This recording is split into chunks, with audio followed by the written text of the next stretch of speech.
You're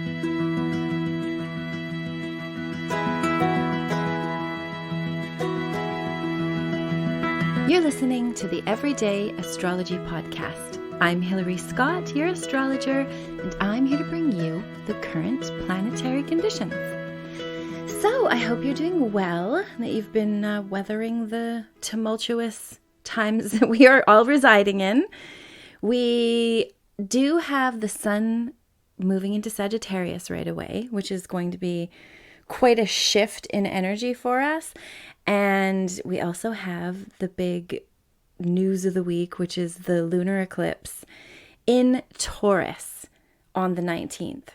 So it happens like shortly after midnight on the 19th. So if you stayed up late on the 18th, on Thursday into Friday, you could really kind of tap into the energy. Write out your plans, meditate, connect with your inner self and see, connect with your higher self. See what you need to create, see what you need to let go of. It's a full moon too, so the energy that leads up to the full moon is especially powerful. And also the fact that there's an eclipse, which is also powerful. That's what happens when the nodes, the full moon or the new moon is conjunct the nodal axis. And the nodes right now are in Gemini and Sagittarius, about to change into Scorpio and Taurus coming up in December. So that they're the very beginning degrees of Sagittarius and Gemini. So you might be feeling, like we've all been feeling, that sort of push to be more conscious and verbalize what we need to, what our truth is, which is Sagittarius. But then with the Gemini North Node, the verbalization of everything and like the communication is important. So we've all been kind of going through that, and what that means for you depends, of course, on where it is in your chart. Leading up to this full moon lunar eclipse is basically a pretty powerful week. We've got on the 15th, there was a Sun-Jupiter square, which everybody will still be feeling. And it can give you like a boost of enthusiasm, or it's like kind of like throwing another log on the fire. You get like it kind of expands everything like Jupiter does. And with the sun there too, squaring Jupiter, it gives us a chance to kind of maybe tap into what our abilities are and be, hopefully, like, don't overestimate what you can do. Don't bite off more than you can chew. Don't overestimate what you can do, is a good rule of thumb with Jupiter. But we also have on the 17th leading up a Mars opposite Uranus energy. That's a big energy to transform and change. The higher octave of that energy is very much about like insight and innovation and understanding, and like kind of lightning bolt flashes of insight, downloads of higher information. It's very advanced kind of lightning, light worker energy.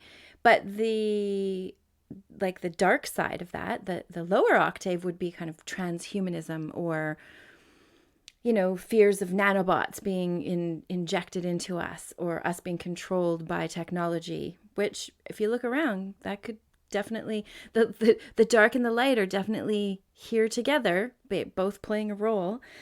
So with it being opposite Mars in Scorpio wants to, it's a very psychological, very like psychically astute, aware of every nuance, aware of what's going on. It can, of course, the lower octave of the Scorpio energy could be like power hungry and jealous and controlling and manipulative, but the higher octave is very transformative and becoming, our best selves, working through the darkness, like, digging around in the muck, taking a trip through the underworld so that we can become our best selves and step into our power. And if we're kind of unwilling to do the work on ourselves, we will kind of turn the need for power out into the world, and maybe we behave like a bully, or we undermine other people, or throw sideways insults, or do something to gain power over others that is malicious. So it's always better to step into your own power and do the things that you need to do to heal and transform. And then you won't like have a kind of bastardized version of the energy that makes you want to steal power from others. So that's a good thing to think about, especially with this Mars in Scorpio energy. Mars is like, it can be an aggressive energy. It can be like picking fights and kind of getting off on the chaos sort of energy. But in Scorpio, it could even be quite dark, right? Like there could be some dark things that come to light, some exposing of secrets, digging up of the past, figuring out where the bodies are buried, that kind of stuff can be going on. But ultimately, what we're here to do is to transform and to be our higher selves and become who we knew we could be when we came to planet Earth, and shine our light and be our true selves. Be sure to, have your intentions set on manifesting the positive, the highest vibration. There is, like with the Mars-Uranus energy, there can be accidents, there can be explosions, there can be unexpected events, there can be bizarre weather, especially coming up to the eclipse. There's often strange weather occurrences that will happen. There can be like, tornadoes or tsunamis, or like really shocking weather can occur, shocking events can occur. Even just being around the eclipse, because the eclipses act as portals to kind of shuffle us into new timelines. Like, shuffle doesn't seem like the right word, because it seems a little, it's like you get ping-ponged into a new timeline, or, there's all kinds of ways to go on to new timelines. Hopefully it's nice and smooth and easy and lovely. Although these times would probably indicate that smooth and easy and lovely is not really part of the agenda most of the time. Wednesday the 17th, you do definitely want to, this is going to be 2 days now before the eclipse.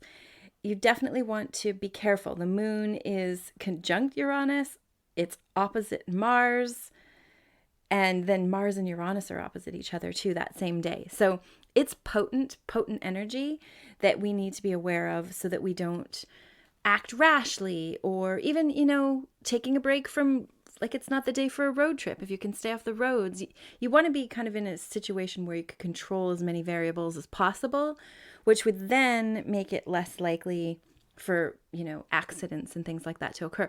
Where I'm living in Canada, on the west coast of Canada, we're having this crazy, like, torrential, it stopped today, but it went on for days. Like, it was like Noah's Ark level rain was going on, and just crazy amount of rain. Like, completely unusual, like snow in Texas. I mean, it rains here, but this level of rain was unheard of. And now we've got this crazy amount of flooding going on. The whole highway that kind of leads the lower mainland, which is like Vancouver and the suburbs going towards the mountains, is completely shut down. People can't get, like, from where I am basically is where it shuts down. So the highways are underwater. It's like the whole valley has become a lake.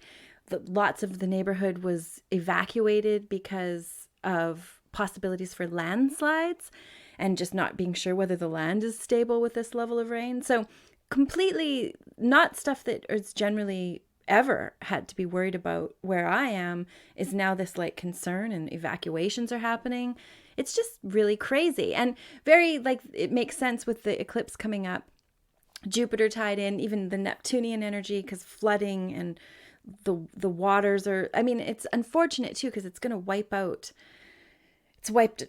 out roads and thoroughfares, and it makes you realize that we can be really cut off from the rest of the country quite easily when something like this happens. Or if the roads were, like, parts of the highway have washed away in the middle of the mountains in the Coquihalla Highway, which is like a major thoroughfare through the mountains of British Columbia, and that just washed away. So this major thoroughfare is now stopped, and it's not just like a little fix. This is like a massive, like, reconstruction will be required to fix these things.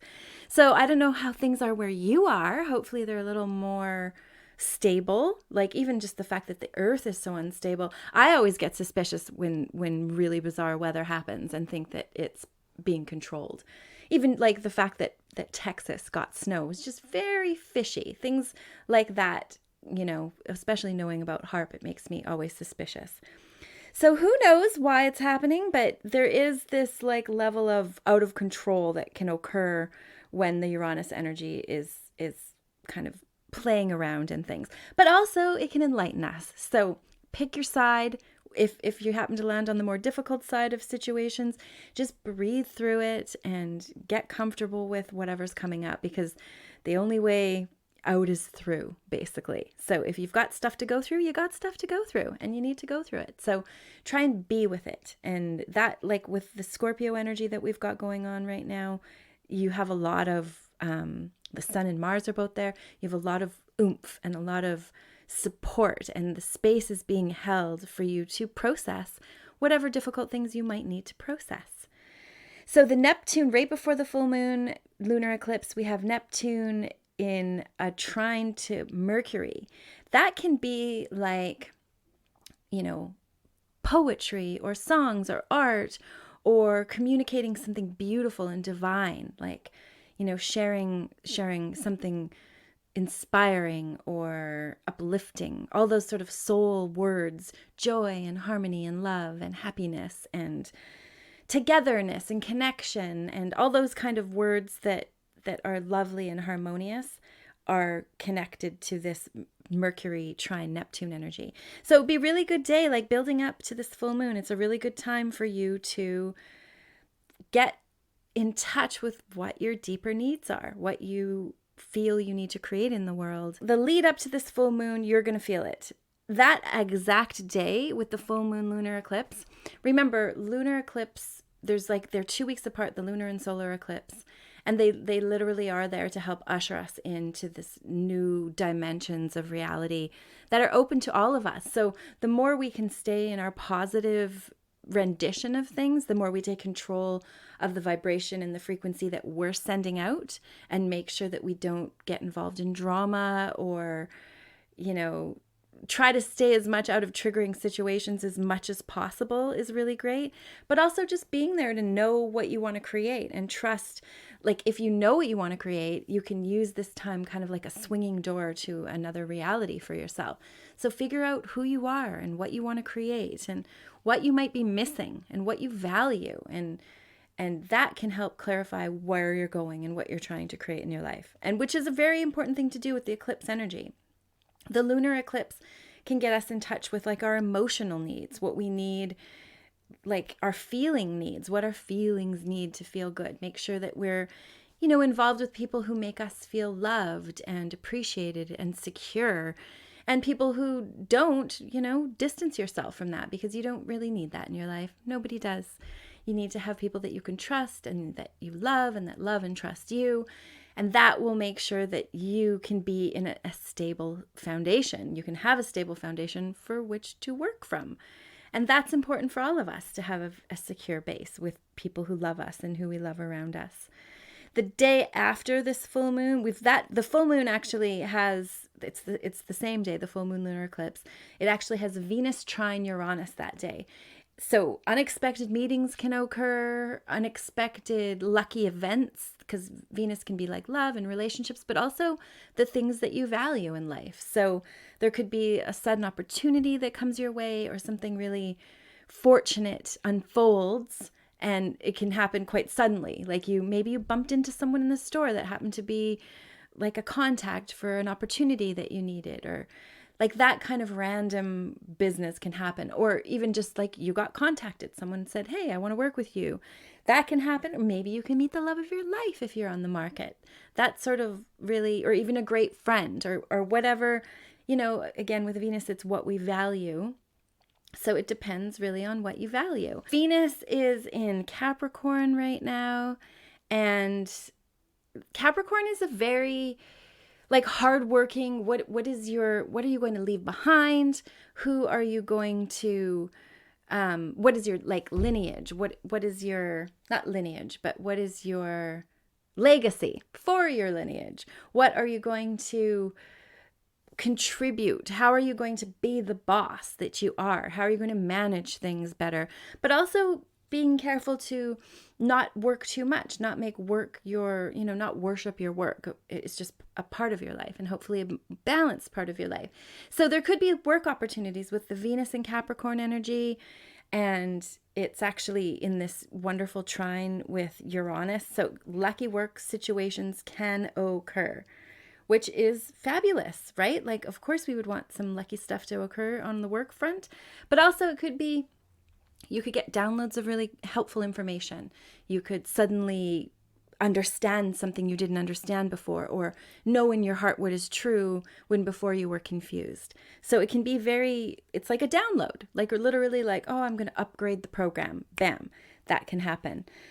So the next day, there is a Mercury squaring Jupiter, a trine between the moon and Saturn. And those two aspects, like the trine between Saturn and the moon, can help you work really hard, can help you kind of maybe do what you need to do, like tap into the discipline that you need. Like maybe you've just been in a breakup and you still want to talk to the person that you broke up with, but instead you're going to call. It would be this sort of discipline of Saturn that makes you go, no, don't do it. You have more pride than that. You know that it's not a good relationship. It helps you kind of talk yourself down and be a disciplined human, which is always good. Discipline is good. Discipline precedes dominion. So the one thing that's tricky on that day is Mercury is squaring Jupiter. So it can be like great and you probably feel really good and your mind is probably going to be like really jacked up on like, you know, big thoughts and big ideas.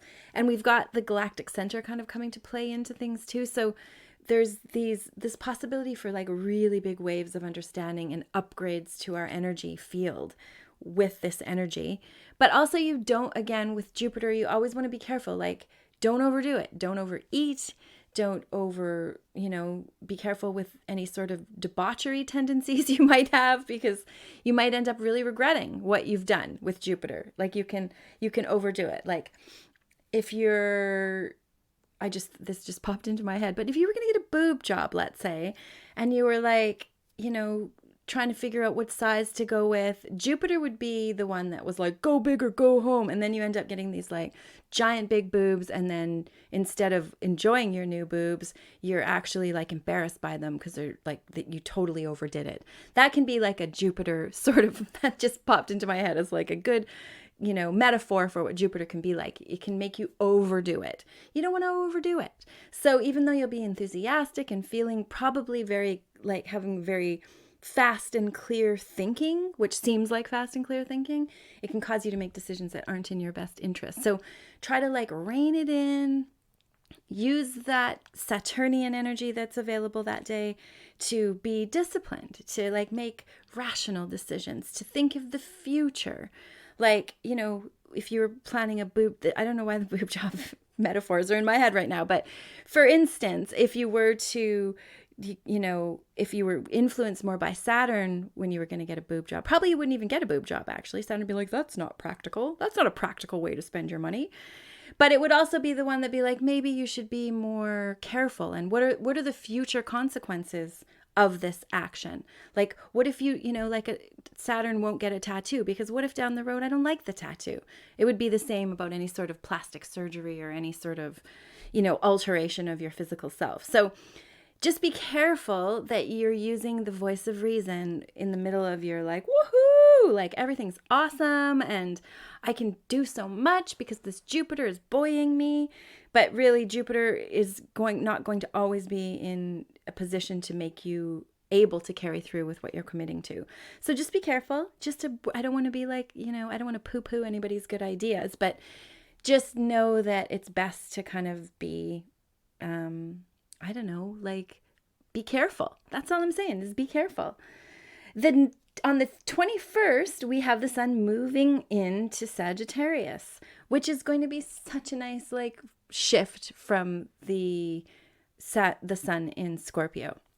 It really is, because Scorpio can be so heavy and dense and like really like unfortunately focused on all the dark side issues and the trauma that we have to process and all of that, whereas Sagittarius is like, woohoo, let's just go, let's just like get rid of these problems and think positive and release the past. But it's also very higher minded as well too. Like the higher octave of Sagittarius is very much like, what is the truth and what is the higher level of things that I need to tap into. And, the adventure and being very worldly, whereas the lower octave can be very beastly and very much like, let's party, and overdoing gambling and overdoing eating and overdoing sex and overdoing everything. So you don't want to really let the reins go on yourself through the Sagittarian sun. It's better if you can kind of tie in enjoying life as a bit of an adventure, but also, being careful and being making sure that your choices are balanced and for your greater good, and that no pleasure can be fully enjoyed if you're going to regret it the next day, right? So just be careful about what you're doing, because the Jupiter, the energy from Sagittarius can overdo it. And it can also make you a little more fickle. Like, Sagittarius aren't one to stick around for drama. If there's too much drama, or there's too much hassle, too many strings attached, they're out of there. It's like, no, thank you.